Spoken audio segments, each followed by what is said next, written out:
Hi there, I'm Matthew Sheffield. Thanks for being here for another Theory of Change episode. But before we get into it, I just wanted to remind everybody that this show is part of the Flux Media Network. That's flux.community, and you can go there for more podcasts and articles about politics, media, technology, religion, and how they all interrelate together. So that's flux.community. And you can also go to the URL of this program directly, the section there, just go to theoryofchange.show.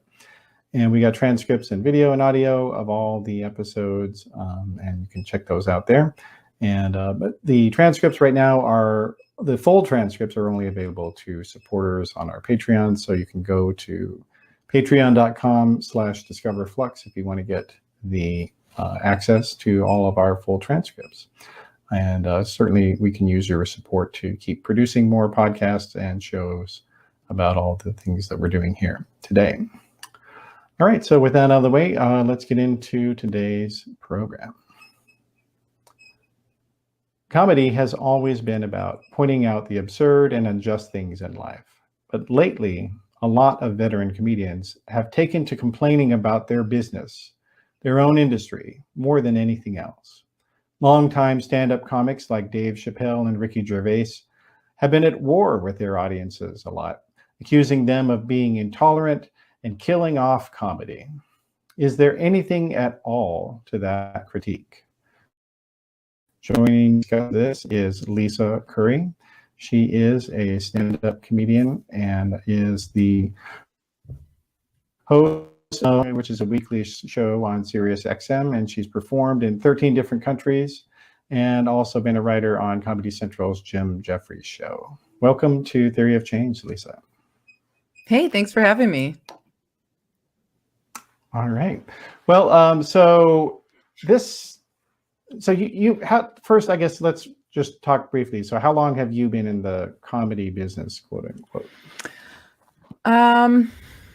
I would say 14 years, because I started Second City. I started improv in 2008, and I've been doing stand-up for like 11 years. And it is my full-time job. I tour around, I write for TV whenever I get a TV writing job. And other than that, my entire living comes from stand-up. Okay, cool. All right. Well, so, and I guess this whole, it's really weird because comedians, I used to work in a very strange form of right-wing comedy, but we'll have to talk about that another time. But like the thing about comedians is that it's, that comedy is always about complaining about stuff. But on the other hand, usually it's not complaining about your own business. Like when do you think this all really got started as a common, a public thing that they were whining at the audience? I don't know. I don't really remember, because I know at first I just tried to ignore it, and I was like, oh, this is so stupid. And I do still think it is so stupid, and maybe even more so now that it continues to go on. Here's the thing. Being a woman in comedy, I have heard, I don't know how many times, countless times, well, I don't think women are funny, or I don't think women are funny, but you're funny, which is also not a compliment, guys. If you're going to a comedy show and you see a female comedian, don't then go up to her afterwards and tell her all the female comics you don't like and that you actually like her. It's not a compliment. A lot of us are friends. It's rude. And it's so, I've forever heard nonsense criticisms, and I've had people that don't like my material. Matter of fact, my entire family doesn't like my material. And you know what? I don't care. That's what I cannot understand, is the number of grown men in comedy that are crying about people not liking their comedy. And then they have the nerve to say, well, they're too sensitive. I'm like, well, you're the one that's sensitive. People don't like my comedy. I don't care. I keep it moving. I'm still working. I'm still writing jokes that I like to write. I don't pay them any attention. And so it's so silly to me to hear people complain that people don't like what they have to say. and then accuse those people of being too sensitive. Like, Mhm. who cares? You're a millionaire. Just do your fucking comedy and keep it moving, you know? Yeah. Well, and it's and I think, you know, if you listen to Chapelle or you listen to, you know, Gervais or some of these other kind of 50 something plus comedians, you know, they will claim that this is all, they seem to think that it's all about, you know, trans people, but I don't think that's right. I think it's more that people are just tired of the same joke. I mean, and especially like a lot of these guys, they have been telling the same damn jokes for 70 years. I mean, Well, 70 years, there's also like this 20 thing years, like Adam Carolla, Jesus Christ. Yeah. There's also this thing of, yeah, people don't like when you just attack trans people. Look, and I'm somebody that I like mean jokes. I like really fucked up jokes, but also write a joke, first of all. And secondly, a lot of what happens with these older comics is, you know, they're in their 50s or whatever, and they've stopped watching other comics. So they don't realize all the quote unquote jokes they're making are being said at open mics. It's like, you have to be better than that. I'm sorry, if you're 20, 30 years into comedy, you need to be better than a random open micer. Yeah, well, and it's like, I mean, it's almost like, well, it's not just that, it's also that I feel like a lot of comics, they got by for a long time with sort of stereotype jokes. You know, it's like, you know, I mean, which are really not that more creative than, you know, what's the deal with airline food from my standpoint, because again, like, you know, while people might say, oh, well, you know, I'm not mean everyone, I'm just, you know, making generalizations and it's funny. And it's like, well, how is that funny to make the same generalization, even if it's not mean spirited? You know, do we need to hear it for the 20th or 30th time? Yeah, it's just not tired. fresh, it's not new. And there are people doing jokes like that still and making, I guess, a living, but they're just like people that are just kind of dying out on the road. Nobody knows of them. And if you look up there's some of like the lower level comedy clubs, if you look up their lineups, it's like, who are these guys? And then you see them and you're like, oh, this is really bad. But there's still pockets of, you know, the country that they find that really entertaining, and God bless, let them have it. I guess it's just not for me. I think Cat Williams did this interview and he's fantastic. And he did an interview not too long ago where he spoke on it. And he's like, yeah, that's what's good about comedy is there are sometimes parameters. Like parameters make you better because it makes you work within a certain space and it challenges you. And it's not hurting you to do that. The notion that it's hurting you is absolutely absurd. And also, like, you know, a lot of these people are crying about free speech, which they conflate with, they don't understand what freedom of speech actually means. It doesn't mean freedom from backlash. It doesn't mean, it also means like, we also have the free market. So if somebody doesn't like my comedy and they stop coming to my shows, that doesn't mean that I'm being silenced. That means that people don't want to buy tickets for my show because I don't like what they're doing. And it's like, you suck. Okay. Yeah. Yeah. It's like, I think Spirit Airlines sucks. I'm not buying tickets for Spirit Airlines. And that doesn't mean I'm infringing on their rights to run a business. It's like, that's the stupidest thing I've ever heard. We are running a business. If you're a comedian, you're a business. You're a performer. You're the product. You're selling your product. And if people don't want to buy your product, I don't know, update it, refurbish it, or go away. Like, you know what I mean? Like, we don't have rotary dial phones anymore because we updated. So why wouldn't you update? Were they canceled? It was canceled. They were canceled for the rotary phone. Yeah. And, you know, if you look in the Constitution, there is something that says that we need to use rotary phones. And we are all just, I can't believe Congress is ignoring this. So, you know, we should take it to court. Yeah, I guess so. Well, the other thing also, though, I think is that to some extent, it's like, comedy, especially as it sort of grew as an industry, because it never was an industry until like the 70s, basically. Like it didn't exist as a commercial for-profit thing. Yeah, for the not most stand up part. as much. Yeah. And so, like, but it was, there are two things that are interesting about it, is that in the 70s, up until like maybe the, I don't know, early 2000s, the political issues that existed, they kind of had a religious undertone. In other words, like at that time in the 70s, Lenny Bruce and all those guys, and the controversies that existed were kind of about, can you say bad words on TV? Can you say the F word in public? Or even, Can you, just even in a bar. I mean, Lenny Bruce was getting arrested for saying curse words just in front of people, which it's like that.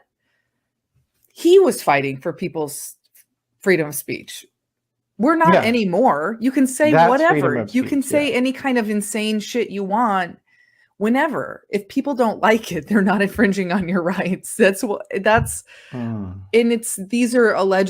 these are people who think of themselves and sell themselves as like the biggest brained people in the industry. And it's like, you're either knowingly misleading people or you are stupid as hell.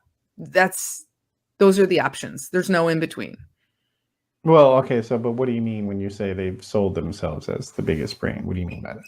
I mean, a lot of times when someone is a contrarian, or when somebody is simply saying rude shit or stupid shit, there's like this phenomenon that's happened now with the internet. Now that everyone has a public voice, it has like it can hold court in the public square, essentially on Twitter or whatever service.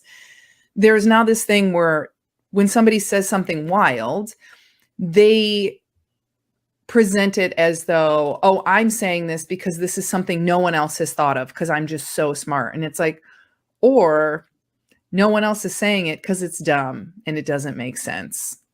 It's like, you're not, like, people will say the most offensive things and then they're like, I'm just saying the thing everyone else is thinking. And I'm like, no, we're not all that stupid. We're not all thinking that. It's, we're thinking of better things, actually.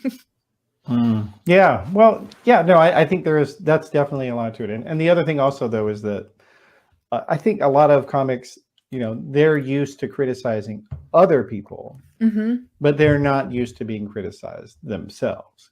And that's different from, let's say, sure, like music or art. Like for hundreds of years, there have been art critics and music critics.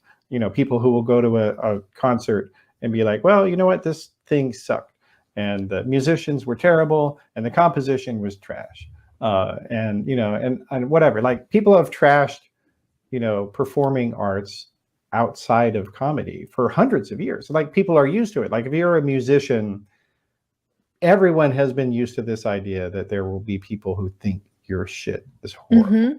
Well, I think the difference is, like, I think comics are used to, up until Twitter and everything, comics are used to all of the criticism remaining in the room. And you don't have people following you home and telling you that you're an asshole. Where now you open up your phone and it's like, oh, everyone thinks I'm an asshole. Wow. Okay. And it's, and there is also this thing, I will give people this. There's also this thing where, like, if somebody starts screaming, oh, I don't like this person because they said this and this, there are a lot of people that will glom onto that and say, yeah, that's right, I don't like them either, and I never did. And it's like, did you think of them before this, or did you want to be part of this conversation? And you don't need to be. Like, there's definitely people I have some notes for them, but I'm not thinking of everyone all the time. I don't care. Like, I just don't care, so much of this, if it doesn't affect me personally, I'm like, well, I can't waste my time obsessing over this and other people's careers and what they're doing or thinking, Yeah. Well, and also, I mean, is there something, to the idea that, to the extent that there was criticism, before Twitter and whatnot, it was, yeah, as you said, it was people in the room. It was the heckler. And like for a comic, that type of criticism, that is bad faith criticism. Somebody, some drunken shithead standing up, oh, Yeah. you're a dumbass, get off the stage, take off your top, or whatever, shit they might be saying. Like, I think, and they're not used to this idea that, well, no, actually, we're thinking about your ideas and they suck. Yeah. Yeah. Or like, we just don't like this and we don't want to see it. And wait, what do you mean in what way? Well, I mean, in other words, if you do stand up, anyone who's done stand up will have gotten heckled. Like, oh yeah, absolutely. Like, you have to understand how to handle it, right? I mean, I only have perfect sets, so I don't understand what that feels like. Sure. But no, what I'm saying though is that when you're dealing with a heckler, it's like, it's bad faith. Everyone knows it's in bad faith, including the person doing it, right? Yeah. And so that's the only kind of criticism that a lot of comics, especially older ones, are used to, is just, some drunken moron screaming at them. And it's hard for them to understand that, no, these are people who are not, people high out of their mind, just trying to be a jerk. Like, these are people actually who may have a point. And I mean, so that's what I'm saying, is, in other words, they got the habit of just saying, oh, anyone who criticizes me is an asshole. Do you think there's anything to that? I mean, look, there are people that that criticize you and they are assholes. I mean, I've definitely had some weird shit go down in shows, but also, again, like, I have people that just straight up don't like my jokes, and I don't care. I'm like, I'm doing just fine without you. I can't imagine spending 5 minutes of my time caring of if somebody doesn't want to come to my show because if somebody were to write me an email and personally say, I don't like your jokes, you're an asshole, you're a hack, whatever, I'd be like, okay, have a great day. Like, I just, I don't know. And I'm like, maybe I just have a thicker skin than these guys, and I think that there was also like this really unfortunate resurgence in like comedians are being attacked and like that narrative after Dave Chapelle was attacked at the Hollywood Bowl, which was fucked up. That was not okay. That was awful. And I'm sure it was scary for everyone involved and everyone around and on the periphery, especially like everyone's on it. At least I'm on edge when shit goes down, because I'm like, oh, there could also be a shooting. So, but there was this like resurgence of that conversation in that people were saying like, oh, and now comedians are being attacked for what they're saying. And I'm like, I don't think he was attacked for what he was saying. It was a mentally unstable person who maybe something Dave said triggered it, but it wasn't a normal person that was like, I have to fix this. And also, he's not the first, second, or even 100th comedian to be attacked on stage. The comedians have been attacked on stage since there have been comedians on stage. It's not anyone, and it hasn't always been publicized. It hasn't always been filmed. I mean, there was this woman, Ariel Elias, who recently, and she's very funny, she was on stage and she happened to be filming, and this guy chucked a beer at her, like meaning to hit her. And then she made a joke about it and she picked it up and she chugged the beer. And anyway, she posted the clip online and it went viral. When that happened, she's attacked in the middle of nowhere. There's no security. No one comes to help her. She's a young woman attacked by a fully grown man in like his 40s or 50s or whatever.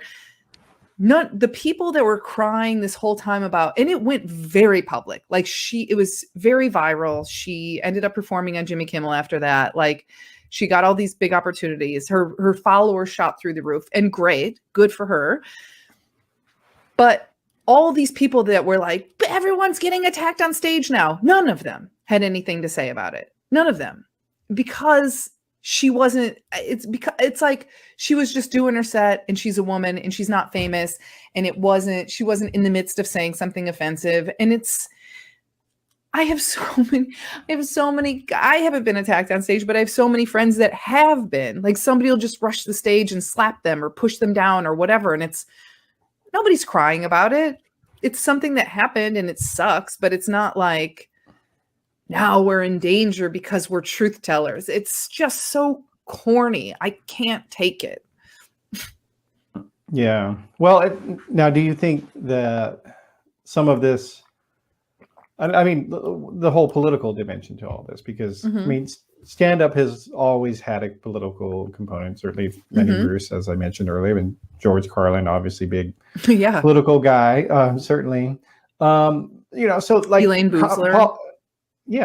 And like, I mean, politics has always been a thing that was there in the mix. But I mean, do you think that comedy has become more politicized? I mean, to some degree, I think you could say that, given that, like, you look at all these TV comedy shows, that were launched on the air. I mean, all these, Daily Show imitators, basically, and they're all very political, and even the broadcast network ones have gotten more political. I mean, do you think that that's maybe has made people more attuned to some of this stuff? Or I don't know, what's your take? I think maybe the political comedy is coming from more people being engaged politically. I mean, it feels to me, from my perspective, because growing up, I was aware of politics because my parents are really politically engaged. And so I always had an interest in it, and I was always informed to a degree, as a teenager, where almost none of my friends, my friends that did like mock government and stuff with me did. But outside of that, there wasn't just like this general awareness, where I think like now, because of social media, we have the opportunity to be aware of what other people are going through, and just more aware of things in general. And Gen Z is very politically engaged. And I think because of that, there's just an interest in general with people. And so comedy can be a reflection of like where people are at right now, or what people are thinking of. And I think that's politics, or something that is really on people's minds. I mean, especially after Trump, because that was just such an absolutely wild, I still cannot believe he was actually the president of the United States of America. Every day I'm like, that's the most insane thought I've ever had. And then I'm like, wait, that's reality. And so I think that literally sucked a lot of people in. Simpsons joke. It was a Simpsons joke. Yeah. Yeah. I mean, the Simpsons, I'm tired of them predicting bad stuff and it coming true. I wish they would predict good things that come true. But yeah, I think politics is entertainment to a degree, and to a large degree, and became more so with Trump. I mean, he's a brand. It's fucking psychotic. I hate it so much. I'm like, we need our president to be pretty boring, actually. I don't want a president that's bombastic and loud and selling merch and flags. It's so stupid. Yeah. But I think that that kind of trickles into entertainment. Well, and also I think to some degree you could argue that, I mean, Trump himself, he has a shtick. Like, he's the first president who ever had a comedic pose. And you watch his speeches. I mean, it's usually kind of the same jokes, but this is a guy who will get up, and he has a sense of physical timing. He has a sense of when to raise or lower his voice for comedic effect. And I mean, he's got the insult Don Rickles, shtick kind of down pretty well. Like he knows how to. I mean, I wouldn't say Don Rickles, because I don't think he's that smart. And Don Rickles was also notoriously kind, and was only saying things as jokes. Like, yeah, sometimes Trump says stuff that is funny. unfortunately. I hate to say that, but I can't pretend like nothing he says is funny. That's absurd. I'm not a liar, but I don't think he knows how to craft a joke, really. And I think when he says mean things to people, it's because he means it. He's not calling Rosie O'Donnell a pig, but he actually thinks she's like a beautiful woman. He's saying that because that's what he actually believes, which is fucked up and rude. And, I'm not saying that. I'm saying that that's what he says, Mm-hmm. Yeah. Well, and I guess the other thing, and he even will like make fun of himself sometimes, like that. So like recently, or I guess it was earlier in December, he, had this absurd campaign of selling NFTs of himself, right? Yeah, so I couldn't believe that's real. Trading cards. But I watched the video of him announcing this, and I'm gonna I'll play it here for the audience. Hello, everyone. This is Donald Trump. Hopefully, your favorite president of all time, better than Lincoln, better than Washington, with an important announcement to make. I'm doing my first official Donald J. Trump NFT collection right here and right now. They're called Trump Digital Trading Cards. These cards feature some of the really incredible artwork pertaining to my life and my career. It's been very exciting. You can collect your Trump digital cards just like a baseball card or other collectibles. Here's one of the best parts. Each card comes with an automatic chance to win amazing prizes like dinner with me. I don't know if that's an amazing prize, but it's what we have. Or golf with you and a group of your friends at one of my beautiful golf courses, and they are beautiful. I'm also doing Zoom calls, a one-on-one meeting, autographing memorabilia, and so much more. We're doing a lot. My official Trump digital trading cards are $99, which doesn't sound like very much for what you're getting. Buy one and you will join a very exclusive community. It's my community, and I think it's something you're going to like, and you're going to like it a lot. They also make perfect gifts. So you can buy them with your credit card or crypto. All you need is an email address. Go to collecttrumpcards.com and buy your Trump digital trading cards right now before they are all gone, and they will be gone. This is my first official Trump trading card NFT collection, and you get a chance to meet me. Go to collecttrumpcards.com right now, and remember, Christmas is coming, and this makes a great Christmas gift. So did you see the video? I didn't see the video, but I did look it up because a friend of mine texted me about Trump NFTs, and I was like, oh, this must be he's joking. He's not serious. And then I looked it up and I was like, oh, no, he's serious. This is really happening. And with Trump, I hate him so much and I find him so exhausting that I'll kind of glance at what he's doing. And although I will say my favorite TV show right now is the January 6th hearings. I'm obsessed. I've watched some of them twice. I can't wait to see what happens. But that's the most I engage with Trump content. Outside of that, I'm like, I hope he keels over and dies. I really do. I mean that with my whole heart. I hope he dies, and I hope it's painful. And I don't care that he's a father or a grandfather. They can all get sucked into a volcano.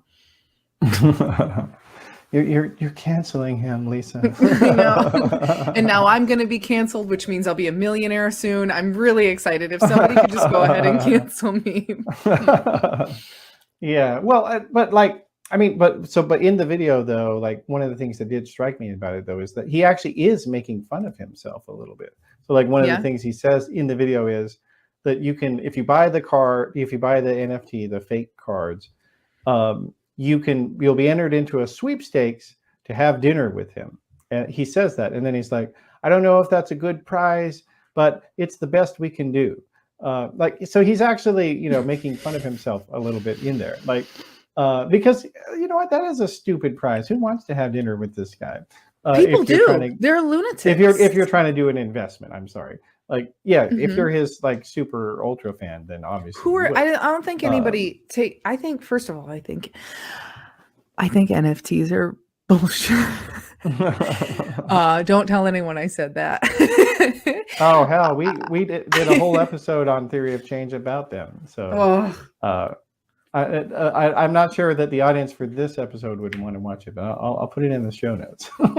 Yeah, I can't imagine there's serious investors. I think that that's another one of his snake oil things where people, they're the same people that collect commemorative coins and stamps, God bless them, but that same genre of person that it's like, oh, this is an investment. That's not an actual investment. You're in 50 years from now, you can make $6 extra on those stamps. That's not a real investment. Neither are these NFTs. Yeah. I Well, think and what's people even buying them are just nuts. yeah, well, what's even more messed up about his in particular is, so there's two things. One is if you sell it to someone, Trump, and Trump actually is not the owner of these. It's a company that paid him actually. So, but Amazing. if you bought one and then you sold it, the company gets 10% of whatever your sale price was right off the top. So you automatically get that taken away. And then the other thing is that, so like one of the selling points, quote unquote, of NFTs is that that like it's there in the blockchain. No one can take it away from you.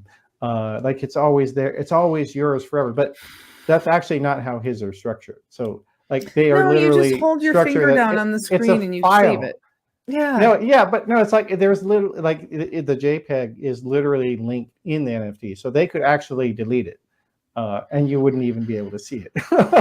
Or if their server went down or whatever, like it's not even stored in your crypto wallet ever. So you actually, at some point in the future, I'm sure they will go away, because a lot of people's NFTs have gone away. Like, and it's funny, there was a guy, he made a joke NFT that if you bought it, before you bought it, it would look like something else, but then after you bought it, it would be like, you're an asshole. That's what it would turn into. Did love the Banksy prank. Did you see that? This reminds me of that, where he sold a painting and the second the person won the bid, it shredded itself in the frame. I was like,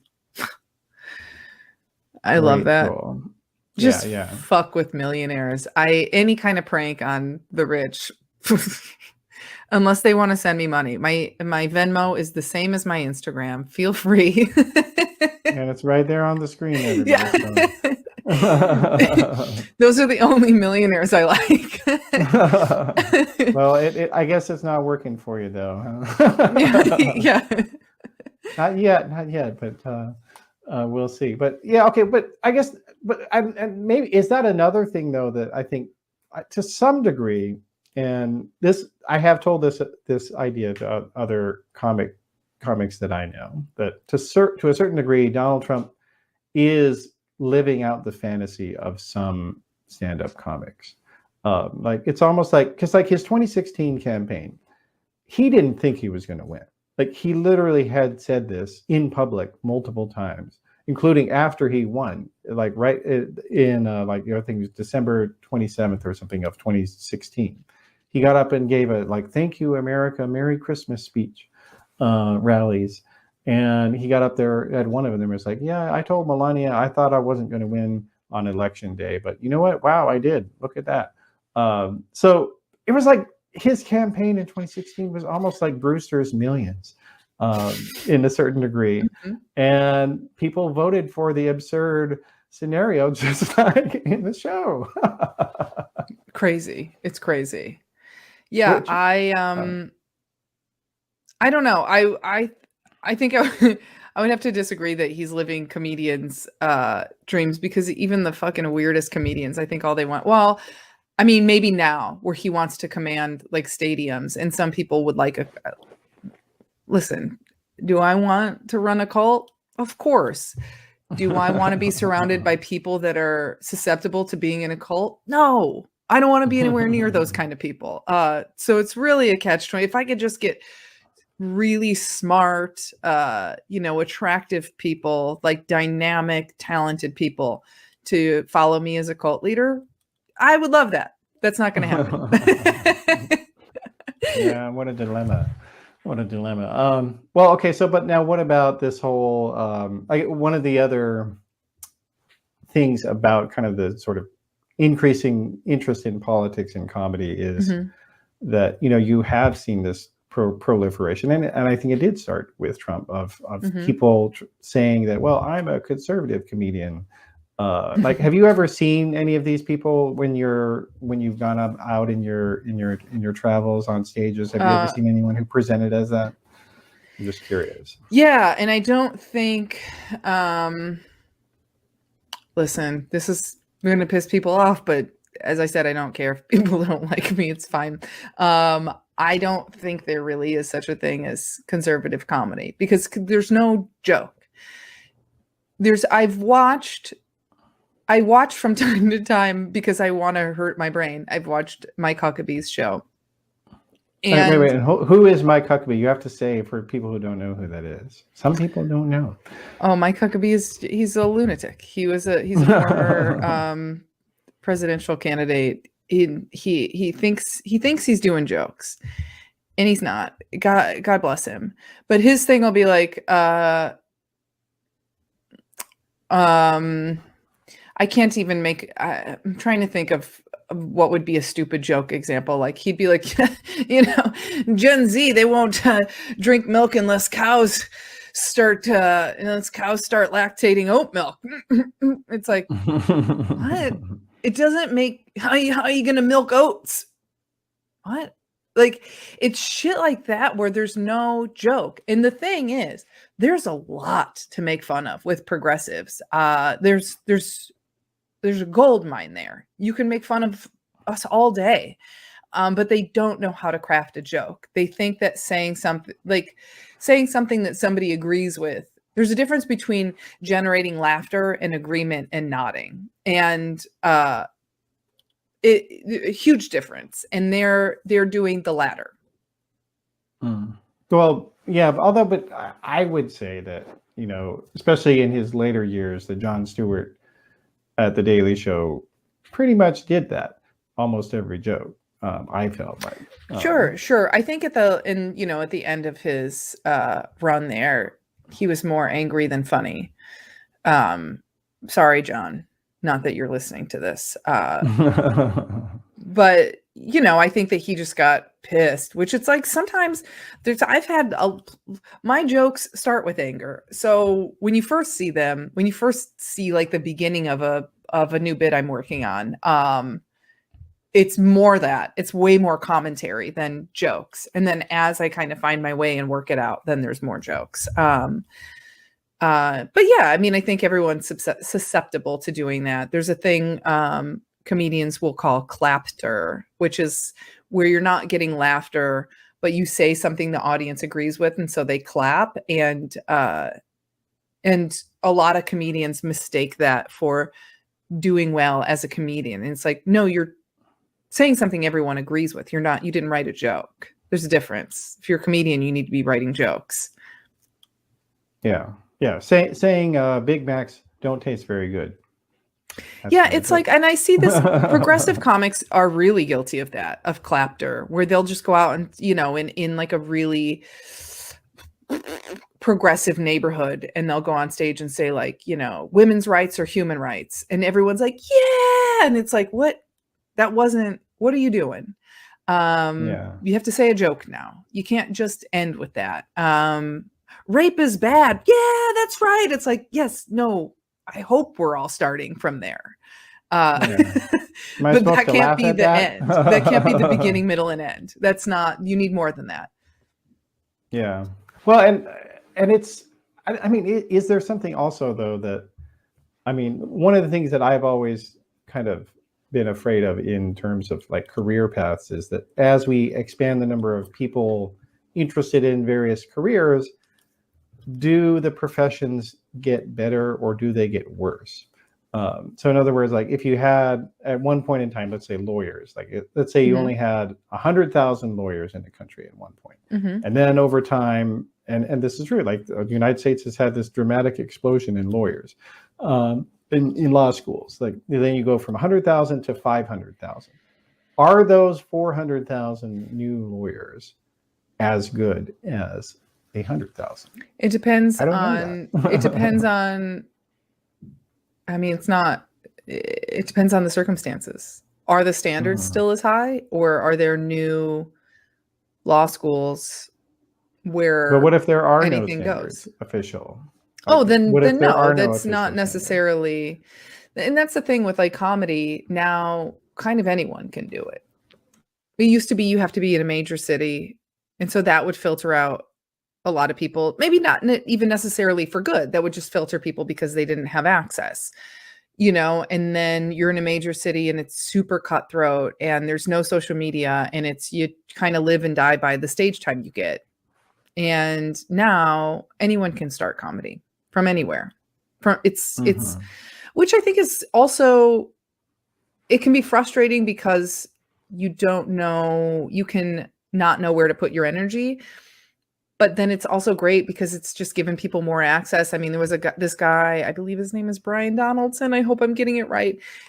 He's so funny and was just hilarious on Twitter for years. He lived somewhere like Nebraska or just in the middle of fucking nowhere, and got invited to submit a writing packet to Seth Meyers and got staffed. And that would have been 20 years ago. That would have been impossible. That would not have happened. You wouldn't get discovered from the middle of Nebraska. But it was like, you know, if you're on Twitter and you're proving you're funny day after day and other TV writers are seeing it, they're going to say, oh, I wonder if he's able to write jokes in a way that also works for the show.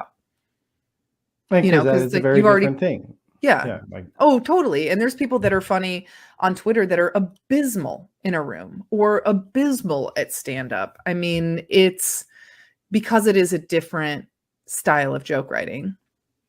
Well, and then writing for TV is also different than writing for the stage.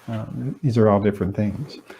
Okay, but I guess one of the other sort of political aspects of this is that, you know, you do have kind of, you know, in this whole idea of older comedians complaining about their audiences, which seems like a really bad business model, but yeah, it's me. But of these older comedians, like people will say in response to them that, well, the problem is your jokes, not only are they old, but they are punching down, quote unquote, as the phrase goes.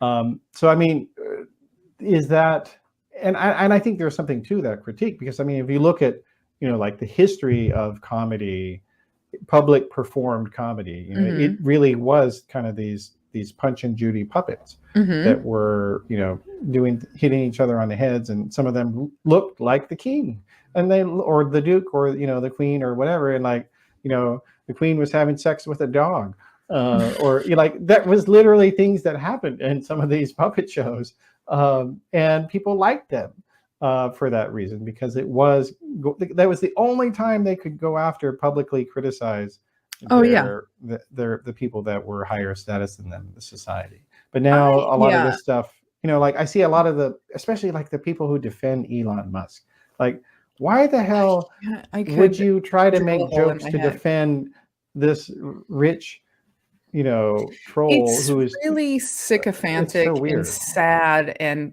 it's just, it's like poor people that love Trump. If you're poor, he hates you. He would spit on your grave. He would drown you with his own hands. It's these people that, if it could, and it's like this fucked up form of, like, it's aspirational in a way. I think the seed of it is aspirational. Anyway, I'm getting away from it, but like, I don't think punching down is good.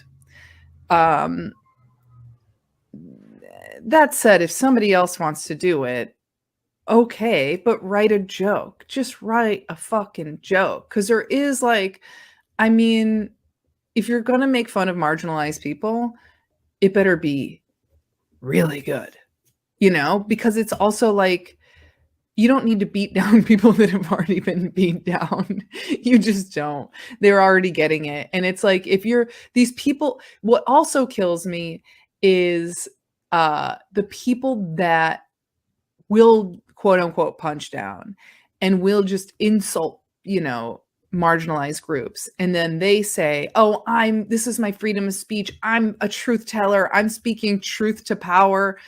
That's not any of those things. it's just, you're a bully. You're just a bully with a microphone. That's it. And okay, by all means do that, but let's not put yourself up on a pedestal as though you're saving free speech in some way.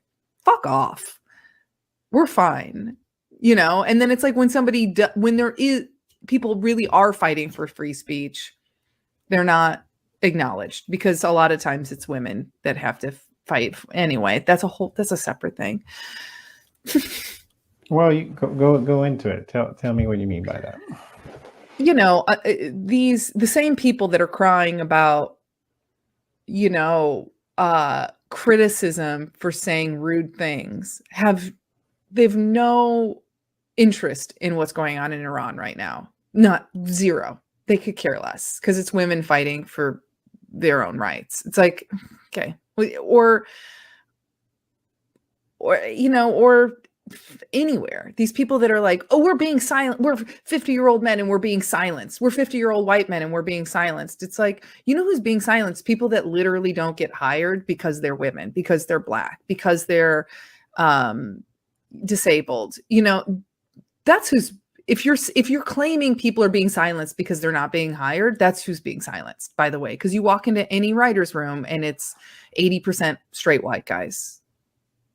So who's really being silenced? The people who literally have a microphone, that literally have multiple Netflix specials, that are making a living from their words. It's so stupid. Yeah. And that's not to say, I do think people are more sensitive now, but people being more sensitive and people silencing you are two different things. And I think some people are too sensitive. I have people, my whole family, I think, is too sensitive. They're not progressive, but they don't want to hear anything about religion, for example, or they don't want to be, they don't want anyone to call them out for being racist. And, I think there's also a lot of progressives that can be too sensitive, that take a joke out of context and they run with it and they just hear one buzzword and they're like, this is terrible, like, you should never joke about rape. And it's like, or let people joke about the worst things that happen in the world, it's so I will give people that. I will give the people that are like complaining about audiences, but that's not what they're saying. They're saying I'm being silenced. They're not saying people, like, perfect example, Jerry Seinfeld. This is probably a couple years ago already that he gave this interview and he goes, oh, I can't do colleges anymore because college kids these days are super sensitive. And they are. Also, Jerry Seinfeld hasn't been doing colleges in 40 fucking years. They don't have the budget for Jerry Seinfeld. Jerry Seinfeld is making $75,000 a show. That Purdue University does not have a budget to have Jerry Seinfeld perform in the cafeteria for $75,000. That's not happening. But there are comedians also that will do colleges. There's people I know of and that I know that they, you have to be super careful with your wording because, again, they will hear one word and they flip out. Does that mean that person doesn't have freedom of speech? No, that means that fucking audience is annoying. That's it. Audience is annoying and it's difficult to perform for them. Yeah, well, I mean, look, like Bill Cosby he said he's going to go on a comedy tour in early 2023. I hope somebody shows up and hits him in the head with a fucking hammer. I'm not requesting anyone do that. I'm just putting a wish out.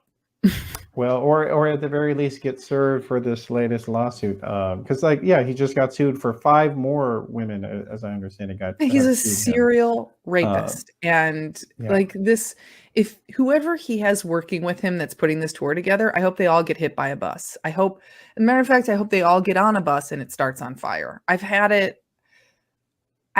it with rapists making millions of dollars. I can't take it anymore. And even Harvey Weinstein was finally convicted. Yes, he's finally in prison. Now he has 86 Oscars and he's in prison now. What? That's not after raping, like literally, we don't even know how many women. Just that he the raped. amount of wealth and privilege and access he's had his whole life. Oh, so what? Now he's 75 and he's being punished? Well, what's there to celebrate? He got away with so much for so long and destroyed people's lives. It's like, sorry, now I'm getting off topic. Well, but I mean, like, I mean, Bill Cosby, like, again, like he served. I don't think he even served 2 years in jail. And there was also like teams of people helping on him. his conviction. So like, well, he got off on a lot and of now things, he's getting a comedy tour. Like, yeah, I mean, what is O.J. Simpson going to be the opening act? I mean, what the hell? People follow him on Twitter. People love him. I don't understand. It's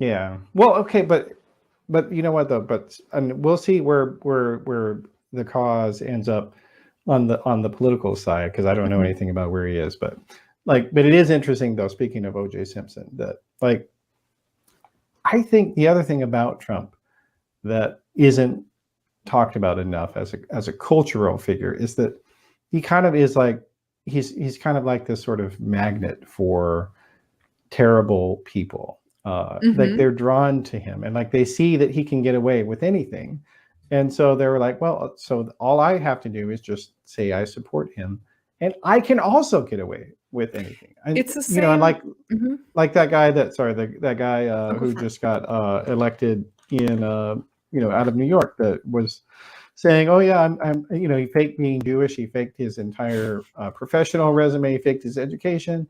But he doesn't want to resign, and it's just insane. But it is crazy because there's no such thing as shame anymore, apparently. But the same people, the same mindset behind Trump says wild shit, so I'm gonna say I support him, because then it's the same mindset as religious people that have shit opinions and they say, oh well, I'm just following the Bible. It's like, no, I'm not homophobic. It's God. It's not me, it's just God, and it's like the same thing that are like, well, I'm not racist, but I just love Trump. He's a racist. You're a racist. You like him because he says racist shit and you feel that you can't say it in public, and he gets to be your mouthpiece. That's why you like him, because you're a racist, you're a sexist, you're a fucking asshole. Like, that's it. There's absolutely no excusing that. So you think he's like their fig leaf or something? Sure. I don't know that. I don't know that reference. I've not heard. Oh, it's a Bible reference. The idea that yeah. Well, hey, no, but you know what? That you remind me of another thing I was going to ask you. So like the other thing about, because you were saying how a lot of people don't want to hear jokes about religion. I think that's true. And this is where it goes to a political component, because I think as I was saying, when you look at when stand-up emerged as an industry, so 70s, 80s, 90s, a lot of the sort of cultural controversies in those days were, again, there was about what bad words you could say in public. But it was also about whether the Bible was true, and whether you could be an open atheist in public, and whether you could be, lesbian or gay openly. Like those were the real sort of cultural flashpoints, if you will, that whether, atheists and lesbians and gays had to be in the closet. And if you were, so at that moment, like there were people, I think a lot of people who were libertarian, kind of low information libertarian, who they thought they were liberal.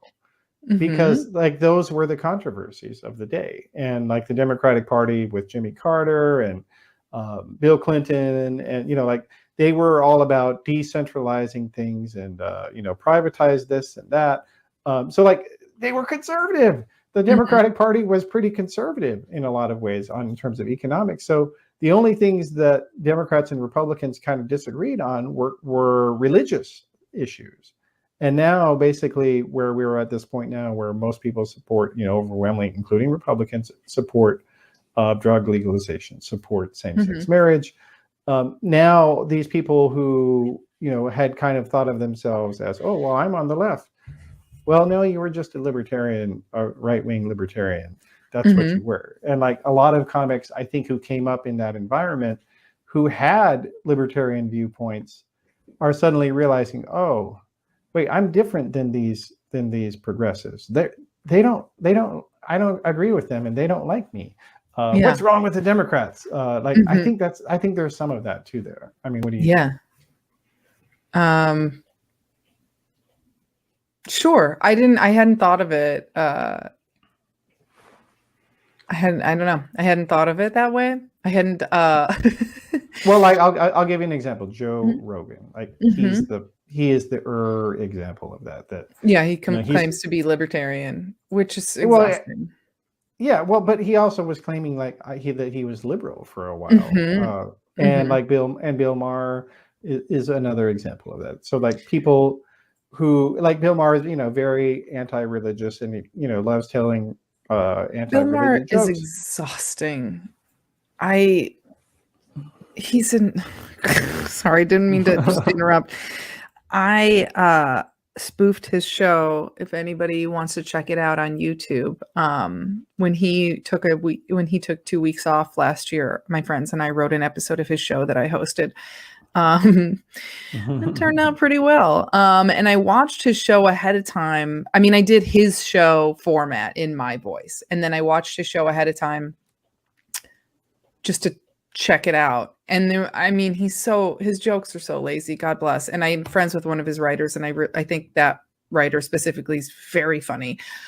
But I mean, he did a joke where he did the setup, and then he was like, today, the new iPhone 14 is out. And then there's like a pause, and he goes, you get where I'm going with this. And then he just went on to the net. Like he literally just didn't even tell a joke. And I was like, you're getting paid millions of dollars to have this show. It's so frustrating to watch. But yeah, Joe Rogan also, I think his brain is toasted because he just gets high for 3 hours, and then he thinks whatever he's saying is an epiphany. Listen, I smoke weed, and when I'm stoned, I also think I'm having epiphany after epiphany. And you know what? I write them down in my little notes app, and then I wake up the next morning and I'm like, what the fuck is this? This is nonsense. And I wish he would do the same. I wish he would just say these things quietly to no one and maybe record them and then listen back when he's sober, because then he would realize, oh, this is stupid. I'm a moron. Yeah, well, but it turns out there's a lot of morons out there. So many. And that goes back to what I was saying earlier, where somebody just says something wild, then people just think they're a genius because they're like, wow, I never thought of it that way before. Sometimes you didn't think of it that way because it just didn't occur to you. And sometimes you didn't think of it that way because it doesn't make any fucking sense. That would be like me saying, you don't even need 4 tires on your car. You could just drive with the front left one and the back right one. That doesn't mean that's a brilliant idea. No one has said that before because it's fucking stupid. It's not because I'm a genius and I was the first to think of it, and I think people largely can't tell the difference between those two concepts. Yeah, I think that's a good point. I mean, I'm right about everything, so. Well, okay, so you tour in a lot of different states. You perform. You just came back from performing in Colorado. Are people because I think one of the other things that when you work in media like I do, that and especially if you live in New York or DC, where things are a lot more politicized there, they think that just regular Americans, are on pins and needles thinking about politics all the time. No. And I don't think that's right. But you tell me, I mean, you're interacting with a lot more people on a regular basis. I think people outside of New York and LA are largely thinking of survival. I mean, I grew up in rural Indiana, and everyone I know there, I mean, their political engagement begins and ends with the evening news on their local station. I mean, some of them watch Fox, and that's really unfortunate because their brains have turned to scrambled eggs, rotten scrambled eggs. But so many people most everyone I know outside of major cities are living week to week, if not day to day. And their entire focus is, how do I get through this week? How do I get through this month? How do I see my family more? That's it. And if people are in such a stranglehold right now, economically, that it's frustrating to see the way people vote against their own interests.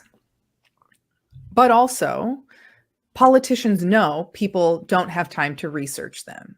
So when somebody goes, on TV and they say, I'm bringing your coal mining job back, or I'm bringing rotary phones back, or whatever, if that's what somebody wants, they're going to say, fantastic, I'm voting for them. You know what I mean? Like, it's they're not going to take the time to research. They're not doing deep dives. They're not reading all these AP articles. They're not watching Frontline. Not maybe they are to an extent, but a lot of these people do not. I think a lot of people just across the country do not have time to research. There's not. Who does, unless you have like a major fascination with it? There's people that just don't care, and that I think is irresponsible.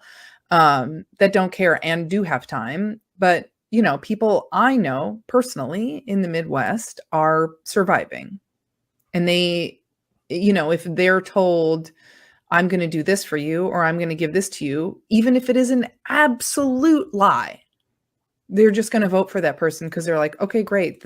They said they're going to deliver pizza to my house every Friday, and I need that. Hey, it's a good promise. Listen, that said, if anyone wants to deliver pizza to my house every Friday, I will vote for you. Yeah, well, but you know what though? Like, that actually is a really good point in terms of when you actually look at why Donald Trump lost in 2020. So he actually got more Hispanic votes. He got more Black votes than in 2016. The one group that turned against him was non-college educated white people. Mm-hmm.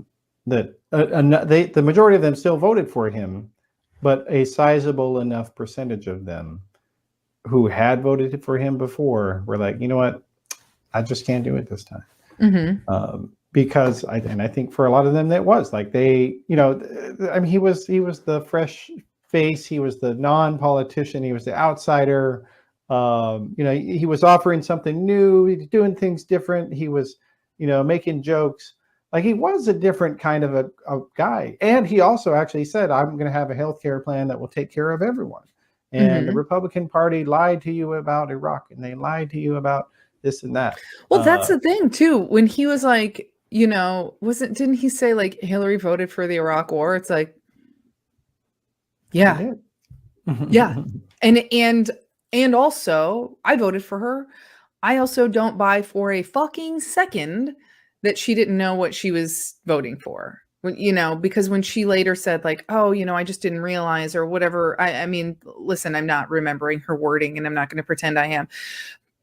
But it's like, you can't be as smart as you are and as connected as you are and also a dum-dum.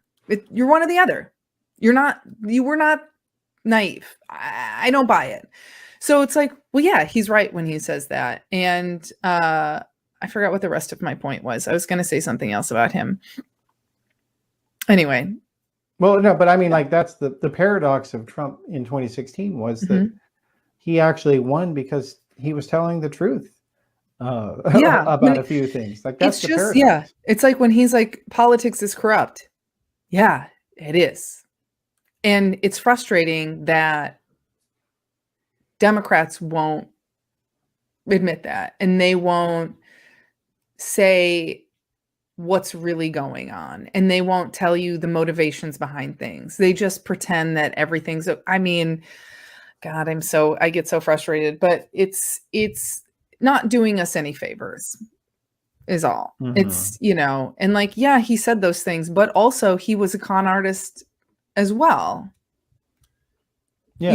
And if you only paid attention to some things and not others, well, then, like, that's unfortunate for you and you made the wrong decision. But, I mean, sometimes, and that ultimately was why enough people realized, oh, well, I guess I got tricked last time. I wonder, and also he told people to not vote because voting is a scam or whatever. He said that it's not legitimate. It's like, all right, man, you just told your whole base to not vote. What do you expect? What the fuck? No, well, that's true. No, like that. Yeah. The Trump of 2022 is literally doing all the opposite things of what he did right in 2016. Because you're right. Because like he literally has been saying ever since, and even before the 2020 election. Yeah. Only vote on election day. Don't vote early. Don't vote by mail. Because your vote will be stolen. But for some reason, even though you would vote on the same machine on 10 days before the election, if you vote the same machine, it won't get stolen on this one day of the year. Like, it makes absolutely no sense, and it's totally stupid. And finally, the Republican elites, they actually have had enough of that, and so and it's funny, because like they don't openly defy him, and but what they've done instead is so he tells people not to vote by mail, but instead what they've done is they've just ignoring him, and actually will go and send emails to their voting list or mailing list. Hey, make sure to vote early, make sure to vote by mail. And like in the states where they did that and ignored what Trump said, so that was Florida and New York and California, well, golly, those were the only states that Republicans did very well in 2022. Like that is the hilarious thing about Trump, is that when he's got sort of he's got a sense of what the Republican voter likes in a lot of ways. Like he's a great Republican primary candidate, but he has no touch with the regular, just average person who's not a Republican primary voter. Like that's the thing about it. I will never understand how a man who literally has a gold toilet got poor and working class people to get on his side. I'll never get it. Well, some of that's got to be religion. But you were saying though, like a lot of people feel like they can't. I mean, they don't like to hear that. Why don't they want to hear jokes about that? I mean, what's your take? Yeah. No, well, my family doesn't, because my family's or half my family is very Catholic. So that's off limits for them. But they're also, and I'm making a big blanket statement, it's not all of them. It's not every single one of them, but they're also really hateful and homophobic and racist and xenophobic. And, they're just awful in a lot of ways. And so I don't really care. I think that's a big reason I'm not religious, is because I was raised Catholic around a bunch of hypocritical Catholics that were just awful, awful people. And just, hid behind the Bible. And they're like, well, I go to church every Sunday. It's like, well, you go to church every Sunday. You don't donate money to charity. You don't donate, volunteer your time. You're not kind to people. You say horrible racial slurs. You bully other people in the family. Like, you're not okay. So you go to church, you're in a cult. Great. Cool. And you want people to respect your opinions at the same time. Like that. And I guess we're just coming out of the holidays here as we're taping this. And I don't know if you saw, but there was this guy named Dennis Prager, who's a right-wing radio show. Oh, Lord in heaven. Yes. He's and he wrote dumb as a person can get. Yeah. Well, and he wrote a column saying that, hundreds of thousands of conservatives will not be with their family this year because of leftists, because They don't like our opinions. They've canceled us. They don't want to be around us. And Yeah, because you're like he fucking did this. rude. Well, Not you. yeah, You know no, that it's like no, I know, no, that's what I'm saying. Like mhm. a lot of people who have these, very Trumpy, reactionary opinions, they can't shut up about them. Like they Mhm. have to talk about them all the time. Like you can't have a conversation about, and actually Trump actually gave the best example of what I'm talking about here. So like he was talking about Kerry Lake, the loser Republican Mhm. Arizona Yeah, governor. loser. Yeah, and he said he was giving advice to another guy, and he was like, so the thing I like about her is if you ask her, hey, how's your family, she'll say the election was stolen.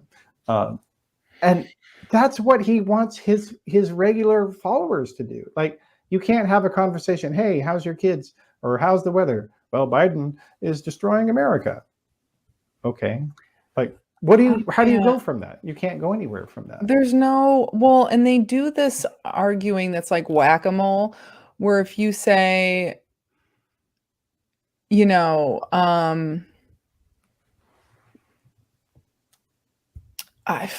don't know. I've had these conversations with people about COVID most recently, where if you say, okay, well, if they're like, this is a government conspiracy, I'm like, okay, how do you suppose that everyone in the government is keeping a conspiracy secret together? Then they'll say, well, the vaccine has a microchip. And it's like, how do you think in just straight up asking calmly, how do you think a microchip fits in the needle? And then they say, well, it started in a lab. And it's like, they're never answering the question. When you counter their argument, they don't reply to that counter. They jump onto they start a new argument. They start a new thing because they don't have an answer. They are full of shit. They've never thought of it. So it jumps around to something else. I had an argument with an aunt before about gay marriage. And, she said, well, it's just in the Bible. And I said, well, it's actually, to my knowledge, I'm not a Bibleologist here. I said, I don't believe it is. And also, like, don't you believe in people's human rights? And then instead of answering that, she started talking about something else. And that's a lot of what they do. And it's just, it's nauseating. And also, thank you, Fox News. I'll get in arguments with my family because we are argumentative. I just like to argue. And I'll get in arguments with them where I had a cousin one time tell me, well, what do you think about there's all these white people being dragged out of their house in South Africa and they're just being beaten by black people. And I'm like, what? And I'm like, I haven't heard this. It sounds like a lie, but this is nothing I've ever heard of. So it stops the conversation dead in its tracks because I'm like, I've literally never heard this. So I can't say this isn't, I can't say confidently, definitively, this isn't happening. I know it's not happening, but my style of having an argument with somebody or discussion or whatever is I need facts before I can just tell you that this is the truth. And, then later I'm like, what the fuck was he even referencing? Where did he get this idea? And then I come to find out that this was a fable made up when apartheid ended, when white people were pissed about apartheid ending. So they made up this lie that just white people were just being dragged out of their homes and beaten over apartheid ending. Not true. It was a lie.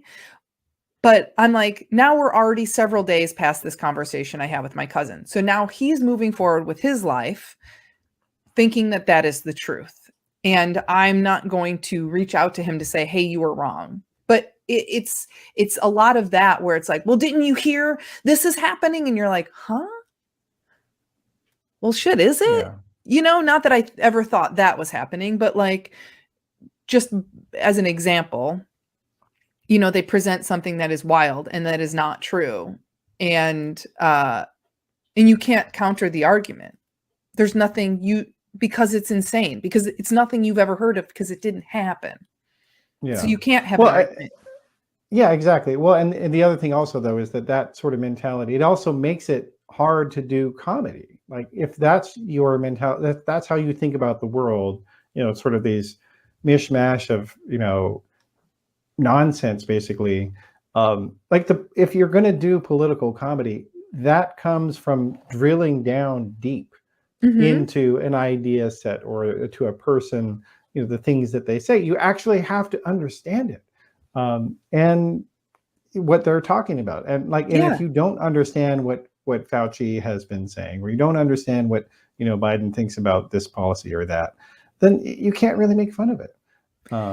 That's the thing. And like with, Fauci, when people say, well, he said this and then he said that, I'm like, did you miss all of science class? Science is fluid. You present the information you have, you get new information, you adjust and present again with the new information. That doesn't mean that the person was lying in the first place. That means you have more information now and you've recalibrated.